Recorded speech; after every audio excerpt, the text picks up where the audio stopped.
Assalamualaikum warahmatullahi wabarakatuh.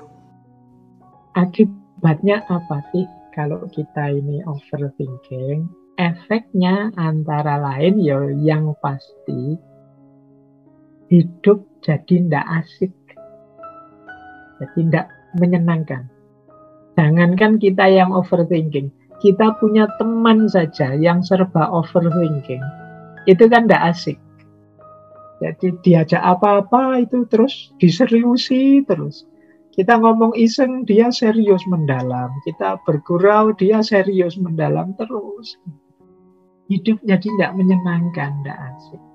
Ya kadang-kadang memang kayak kita bersendaguro dengan teman itu ya guyonannya itu ya kadang tidak masuk akal, kadang absurd, kadang tidak nyambung, ya tidak masalah. Yang penting ketawa bareng seneng. Tapi begitu ketemu orang-orang yang overthinking ini, itu nanti dianalisis. Oh, tidak masuk akal itu, masa begitu? Ah, tidak, ya iyalah. Hidupnya jadi tidak seneng. Jadi waktu habis, tegang, lelah, tidak bisa tidur nyenyak, selalu kepikiran. Kepikiran itu dalam istilah Jawanya. Jadi istilah Jawa ada istilah kepikiran. Kepikiran itu berarti jadi bahan pikiran terus-menerus. Dan itu pasti tidak menyenangkan. Nah yang kedua, banyak aktivitas jadi tidak maksimal. Mengapa tidak maksimal? Kita susah untuk fokus dan konsentrasi. Pikiran kita kemana-mana terus. Mikir A, kita kaitkan dengan B, kita kaitkan dengan C, kita terus begitu. Jadi akhirnya kegiatan-kegiatan kita jadi tidak maksimal, tidak to the point. Bahkan kita mungkin sulit berinteraksi dengan orang lain karena gaya kita tadi. Kenapa? Karena kita sulit fokus, sulit konsentrasi. Kalau diajak ngomong misalnya, kita ngomong apa, teman kita nanggapinya apa. Karena mungkin dia overthinking, mengerti hubungannya yang diomongkan dengan ini, dengan itu, dan lain sebagainya. Nah, yang ketiga, efek atau akibatnya overthinking adalah emosi yang naik turun terus, tidak stabil.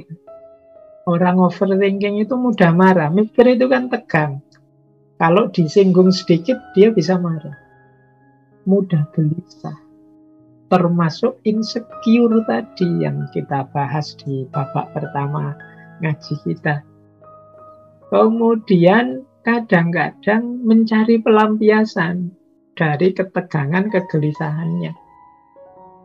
Ya di situ saya tulis misalnya lewat makanan, makan itu ya karena mikir itu butuh energi, butuh fokus, kadang-kadang postingannya sambil nyemil. Kita makan, kita mikir sambil nyemil, mikir sambil minum, mikir sambil jadi bisa habis kopi bergelas-gelas, habis itu nanti kesehatannya drop. Kemudian kadang lewat postingan, tidak ada angin, tidak ada hujan, nanti postingannya marah-marah, postingannya apa. Atau pada orang lain untuk pelampiasan, orang lain diserang, atau sebaliknya menjauh dari orang lain. Nah ini efek-efek dari overthinking. Emosi kita jadi tidak stabil. Tentu saja orang lain jadi insecure, jadi tidak nyaman dekat dengan kita. Karena emosi kita yang naik turun. Yang keempat, kalau ini manifestasi fisiknya. Jangan lupa, pikiran itu, apalagi otak, itu kuncinya segalanya.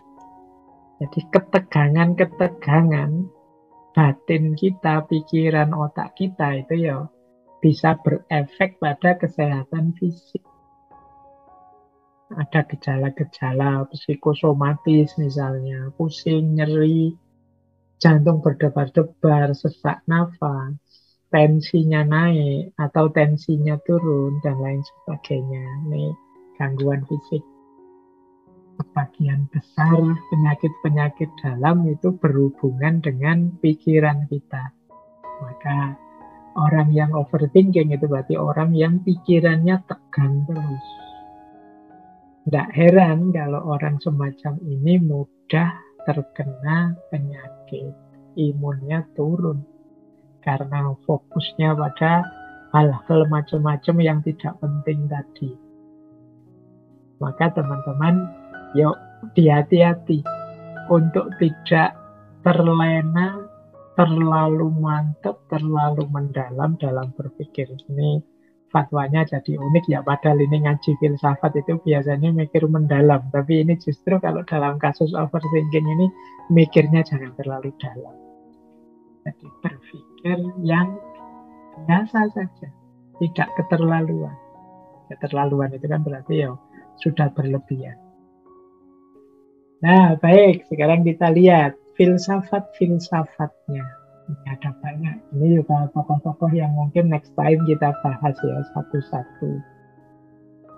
Yang belum dibahas. Kalau Buddha kelihatannya sudah pernah. Kata Buddha, no, tidak ada sesuatu pun yang bisa menyakitimu sebesar pikiranmu sendiri ketika dia tidak dikontrol, tidak dijaga. Jadi pikiran itu kalau kita biarkan liar, dia akan membahayakan kita sendiri. Jadi pikiran itu kalau tidak kita kendalikan, dia bisa jadi senjata makan tuan. Ya, nanti ini mungkin dulu pernah saya jelaskan ketika membahas batas nalar.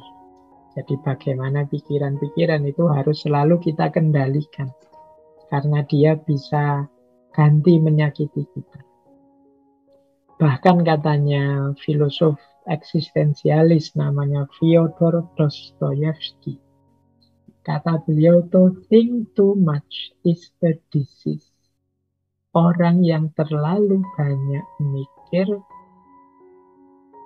hakikatnya dia sebenarnya seperti orang yang terkena penyakit.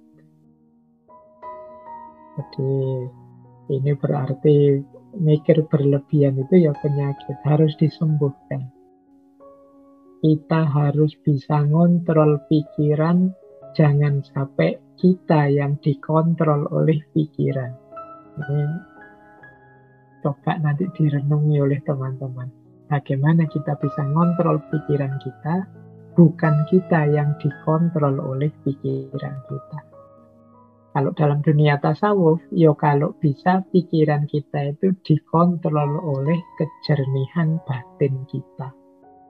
Sehingga dia akan jadi panglima perang, dia akan jadi pasukan yang kuat dalam perjalanan kita menuju Tuhan, menuju Allah.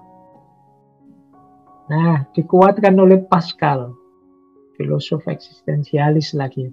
Berpikir terlalu sedikit atau terlalu banyak tentang sesuatu sama-sama membuat kita kaku dan fanatik. Nanti dilanjutkan oleh Napoleon. Kata Napoleon, take time to deliberate.